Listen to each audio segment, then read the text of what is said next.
Alright. We're gonna do now, we're gonna be a lawyer. Something I'm sure my family wish I went into instead of videos and film. Episode 1, the first turnabout.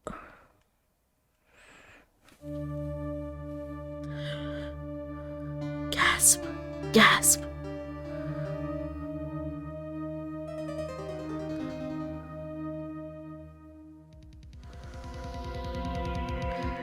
Damn it, why me? I can't get caught. Not like this. I gotta find someone to pin this on. Someone like him. I'll make it look like he did it. August 3rd, 9:27 a.m. District Court, Defendant Lobby Number 2. Boy, am I nervous. Right. Oh, hiya, Chief. Phew, I'm glad I made it on time. Well, I have to say, Phoenix, I'm impressed. Not everyone takes on a murder trial right off the bat like this. It says a lot about you, and your client as well. Thanks. Actually, it's because I owe him a favor. A favor? You mean you knew the defendant before this case? Yeah. Actually, I kind of owe my current job to him. He's one of the reasons I became an attorney. Well, that's news to me. I want to help him out any way I can. I just really want to help him. I owe him that much. It's over. My life, everything, it's all over. Is that your client screaming over there? Yeah, it's him. Death, despair. Oh. I'm gonna do it. I'm gonna die. It sounds like he wants to die. Yeah. Nick! Hey there, Larry. Dude, I'm so guilty. Tell them I'm guilty. Give me the death sentence.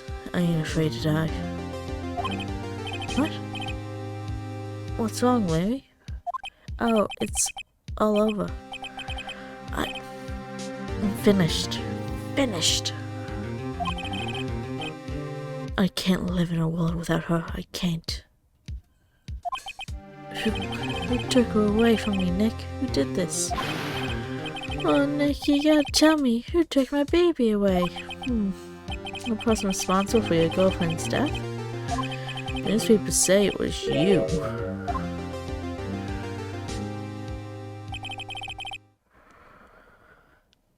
My name is Phoenix Wright. Here's the story. My first case is a fairly simple one. A young woman was killed in her apartment. The guy they arrested was the unlucky sap dating her. Larry Butts. My best friend since grade school. The school had a saying, when something smells, it's usually the butts. In the 23 years I've known him, it's usually been true.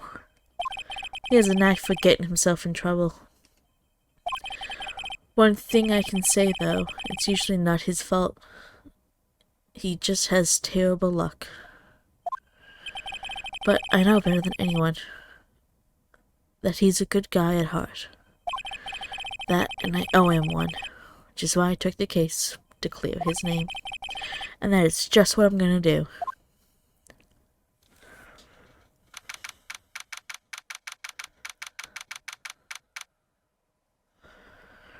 August 3rd, 10 a.m., District Court, Courtroom Number 2.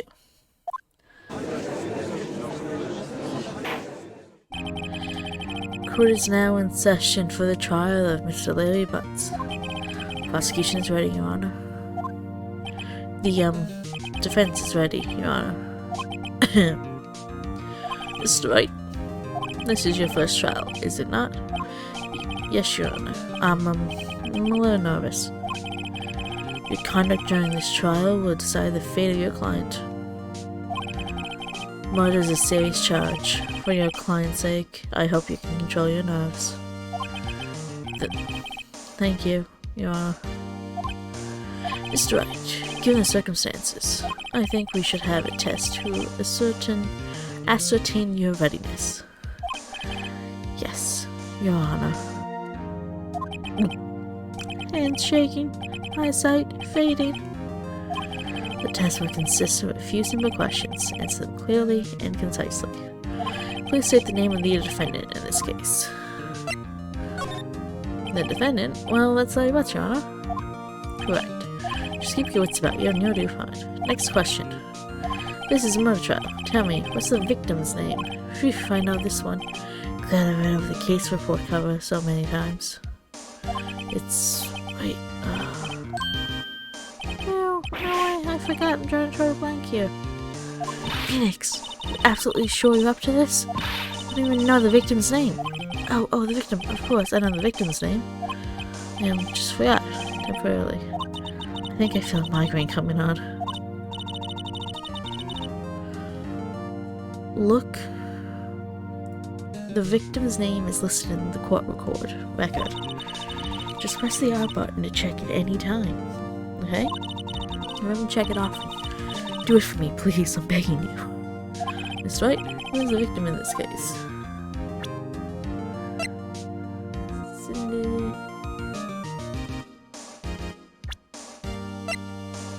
Cindy Stone. The victim's name is Cindy Stone. Correct. And tell me, what was the cause of death? She died because she was hit with a blunt object. She was struck once by a blunt object. Blunt force trauma to the head. Correct. You answered all my questions. I see no reason why we shouldn't proceed. You're much more relaxed, Mr. Wright. Good for you. Thank you, Your Honor. Yes, I don't feel relaxed, that's for sure. Well then, first, a question for the prosecution. Mr. Payne? Yes, Your Honor? As Mr. Wright just told us, the victim was struck with a blunt object. Would you explain to the court just what the object was? The murder weapon was this statue of the Thinker. It was found lying on the floor next to the victim. I see, the court accepts it in evidence. Statue added to the court record. Right. Be sure to pay attention to any evidence added during the trial. The evidence is the only ammunition you have in court. Use the R button to check the court record frequently. Mr. Payne, the prosecution may call its first witness. Prosecution calls the defendant, Mr. Butts, to the stand. Chief, what do I do now? Pay attention. You don't want to miss any information that might help your client's case. You get your chance to respond to the prosecution later, so be ready. Let's just hope he doesn't say anything unfortunate. Uh-oh, Larry gets excited easily. This could be bad.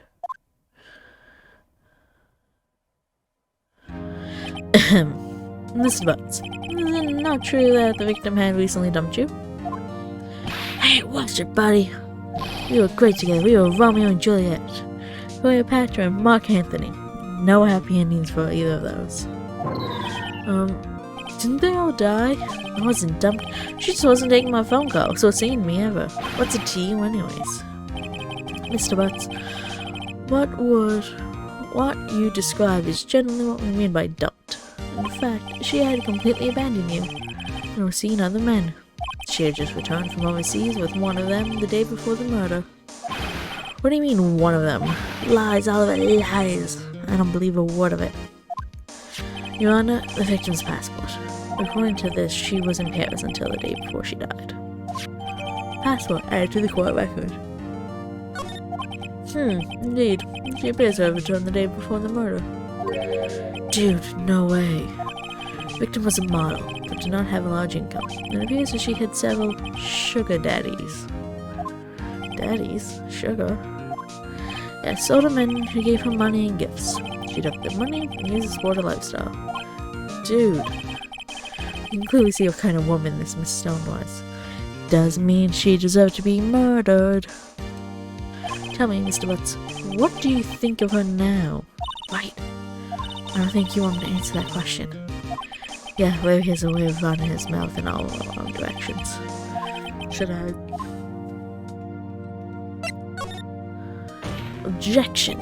Client has no idea the victim was seen other men. That question is irrelevant to this case. Oof! Dude, Nick, what do you mean irrelevant? That cheating she-dog? I'm gonna die. I'm just gonna drop dead. Yeah, when I meet her in the afterlife, I'm gonna get the bottom of it. Let's continue with the trial, shall we?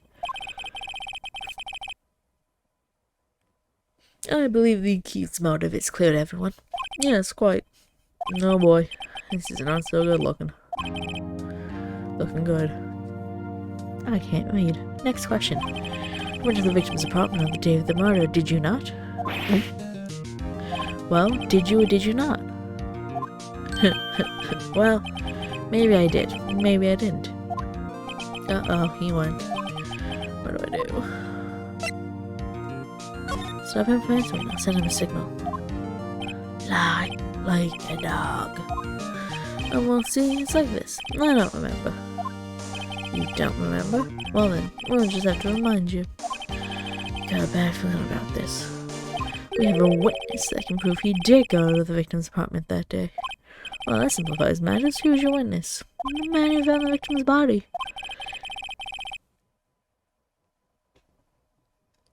Just before making the gruesome discovery, he saw the defendant fleeing the scene of the crime.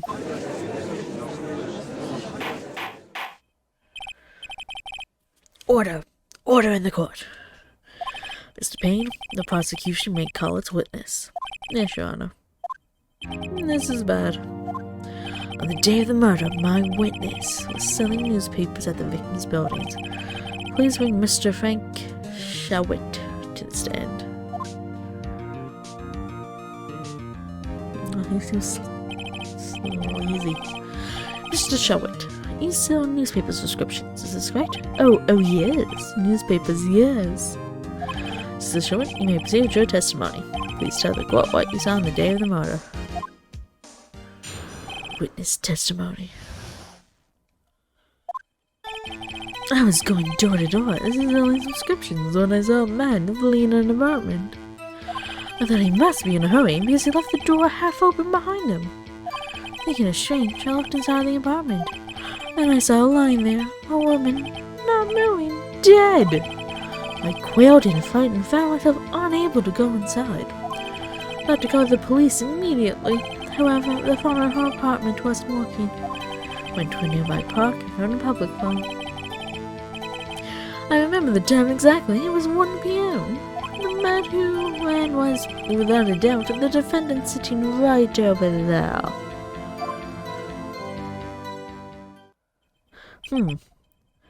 Anyway, why didn't you tell the truth? I can't defend you against a testimony like that. Incidentally, why wasn't the phone in the victim's apartment working? Your Honor, at the time of the murder, there was a blackout in the building. Aren't phones supposed to work during a blackout? Yes, Your Honor. However, some cordless phones do not function normally. Or non-cordless phones, if you're with Rogers.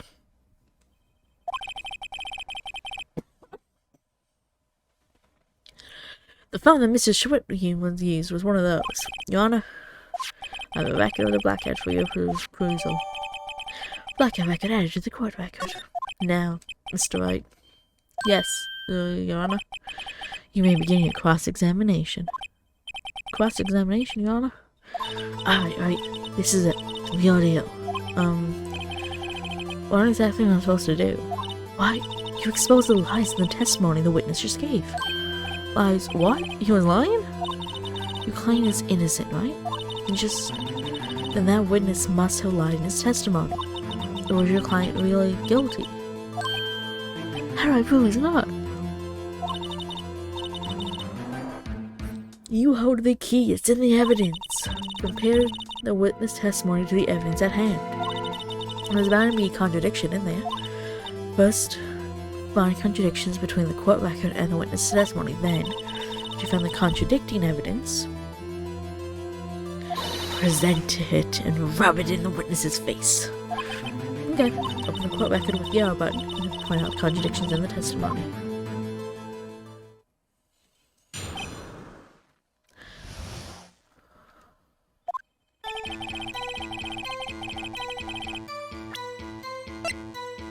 Time of death. 4 to 5. 9 to 6. Oh, he's going door to door. Yeah, that's fine. I must be in a hurry because he left the door half open behind him. Thinking it was strange, I looked inside the apartment. Then I saw a line there, a woman not moving, dead. I quelled her fright, found myself unable to go outside. However, the phone in her apartment wasn't working. I found a public phone. I remember the time exactly.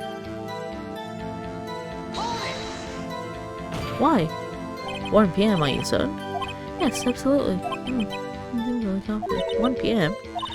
Why, doesn't that seem strange to you? Since some evidence to contradict him.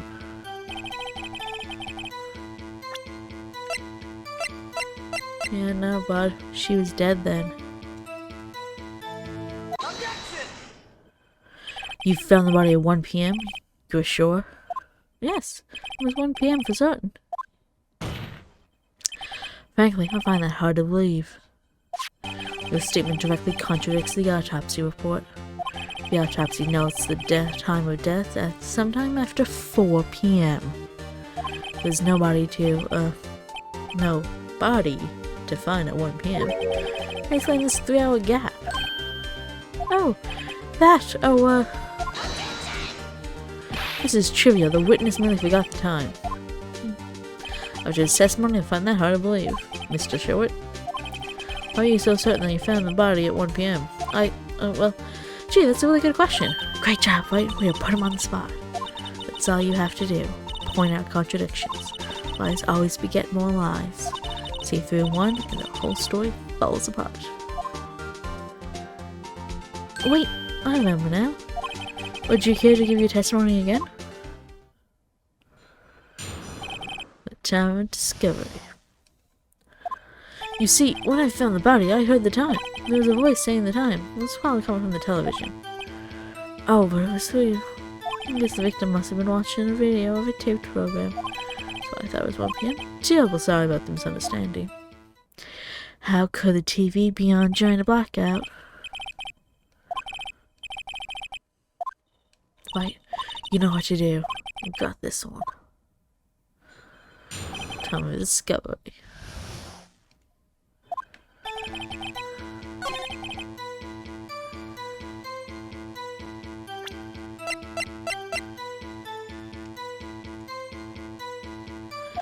Objection! Hold it right there. The prosecution has said there was a blackout at the time of the discovery. And this record proves it. You couldn't have heard television or video. Right, well, the defense has a point.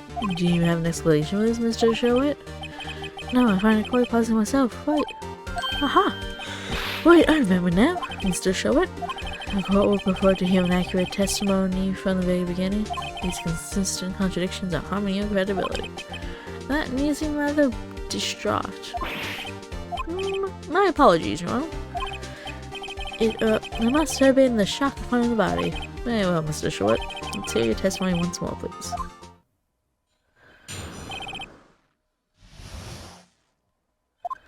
Actually, I didn't hear the time. I saw it. There was a table clock in the apartment, wasn't there? Yeah, the murder weapon. The killer used it to hit the victim. That must have been what I saw.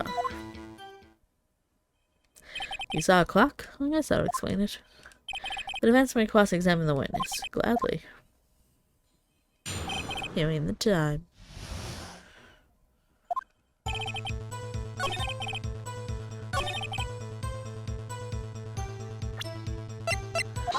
Objection. Statue. Wait just a moment. The murder weapon wasn't a clock, it was a statue. Now how is this supposed to be a clock? You, with your objections and your evidence, just who do you think you are? Just answer the question, Mr. Sherwood. Hey, I start there, okay? That's a clock. No, if I may. Yes, Mr. Payne. As the witness stated, this statue is indeed a clock. The neck is a switch. You just tilt it and it says the time out loud. It doesn't look like a clock. I submit it as a statue. My apologies. I see. So the murder weapon was a table clock after all. Well, Mr. Wright?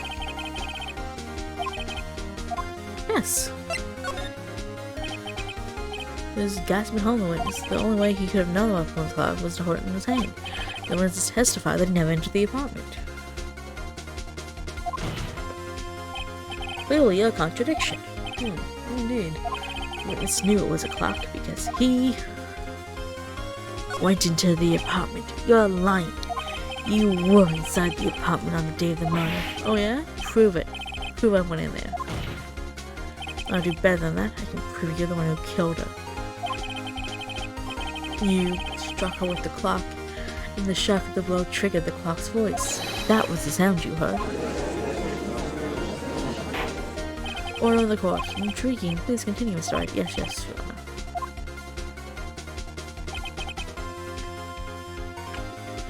Mr. Shawit.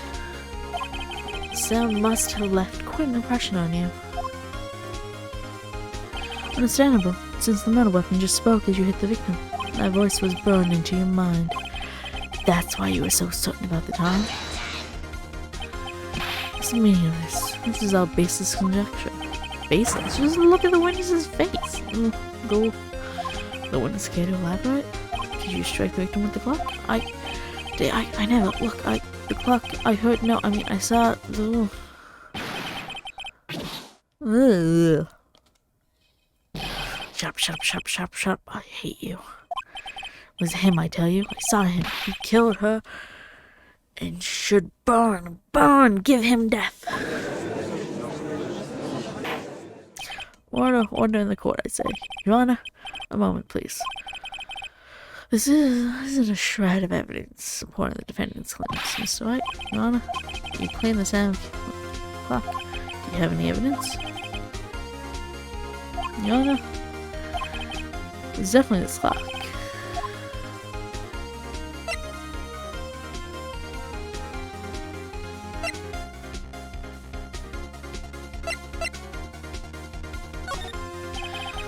Let's sound the clock now, here in this court. Your Honor, may I have the clock? I asked the court to listen very carefully. I think it's 8:25. This really is a strange way to announce the time. Well, he's the thinker after all. Mr. Payne, can you tell me what time it is now? It's 11:25. As you say, as you can see, this clock is exactly 3 hours slow. Precisely the discrepancy between what Mr. Shawit and the actual time of death. So Mr. Shawit tried to track where this one. Forgot one thing. While it may seem that the clock is running 3 hours slow, it proves nothing. How do you know it was running 3 hours slow on the day of the murder? If you can't prove that, you don't have a case. He's right. How am I supposed to prove that? Damn it, I was so close. Mr. Wright, it seems you lack the critical evidence to support your claim. Yes, Your Honor. This means I cannot let you indict the witness. Unfortunately, this ends the cross-examination of Mr. Phoenix Wright. I come all the way down here to testify and look what happens. You treat me like a criminal. A criminal! You lawyers are all slime. Grr, I almost had him. Sorry, Larry. I failed you. There's nothing I can do about it now. Not so fast, Mr. Shawit. Yeah, I mean, Chief, listen up, right? Don't throw this one away. Not like this thing. But Chief, it's over. I can't prove the clock was stolen the day of the murder. Nobody can prove that.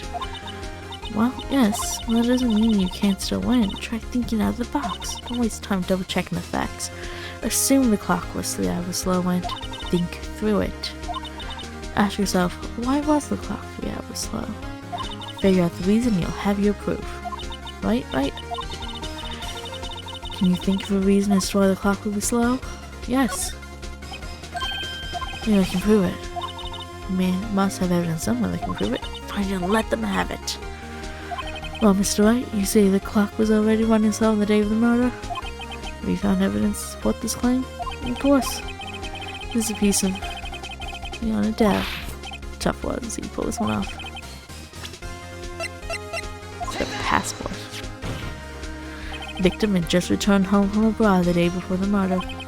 As we all know, the time difference between here and Paris is 9 hours. When it's 4 p.m. here, it's 1 a.m. the next day there. The clock wasn't 3 hours slow, it was 9 hours fast. The victim hadn't reset her clock since returning home. That's why the time you heard when he struck her dead in the apartment was wrong. Proof enough for you, Mr. Show It? Or should I say, Mr. Did It?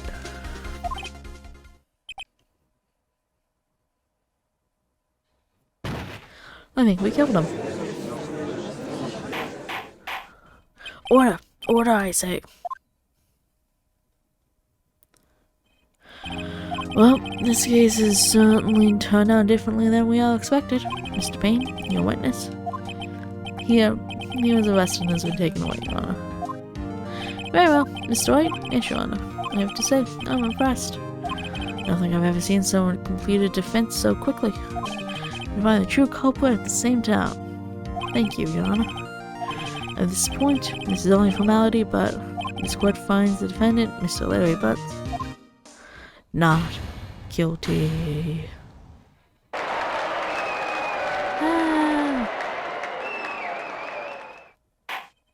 And with that, this court is adjourned. It turns out that Frank Schwartz was a common burglar. He posed as a newspaper salesman to check and see when people were out of their house. That day, when Larry went to her apartment, the victim wasn't home. After he left, Mr. Schwartz let himself in to do his dirty work. While he was searching in her place, the victim returned. Flustered, Mr. Glavin explored an object he could find.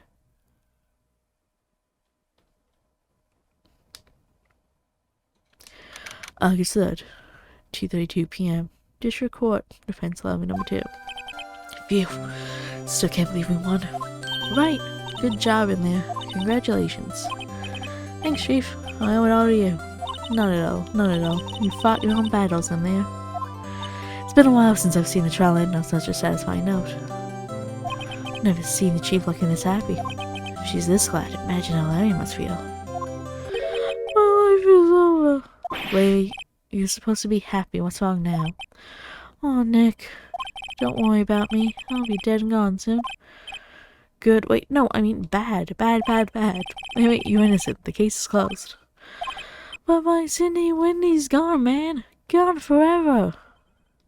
Larry, she was... No, never mind. Congratulations, Harry. Harry? Yeah, sure, I can practically see the headlines now. Harry Butts innocent. I won't forget this. Let's celebrate dinner. Movie? My treat. Oh no, I couldn't. Hey, I was the one who got you off the hook. Oh, hey. Here, take this. It's a present. A present? For me? Wait, wasn't this the evidence that... Actually, I made this clock for her. I made one for her, one for me. Really? You made this? Well, thank you. I'll keep it as a memento. Yo, Nick. Can you believe it? I was so into that chick, and they were just playing me for a fool. Don't that make you want to cry? Larry. Are you so sure? Excuse me? I think she's had quite a lot of you, in her own way. Nah. You don't gotta sympathize with me. It's okay. Oh, I'm not just sympathizing, really. Isn't that right? Don't you have something to show your friend? Something that proves how she feels about him? Oh, yeah, right. What the heck is she talking about? Check this out, Larry. Positive proof he wants your son trumped to her. Huh? Well, what about the clock? This is the clock you made for her, Larry. And she took it with her when she traveled. Whatever, she probably just needed a clock, that's all. You think so? It's a pretty heavy clock to take traveling. I'll make it what you will. Hey, Nick. I'm glad I asked you to be my lawyer. Really, I am. Thanks. That would have made him feel a little better. Right? I hope you see the importance of evidence now. Also, hopefully you realize things change depending on how you look at them. People too. We never really know if our clients are guilty or innocent. All we can do is believe in them.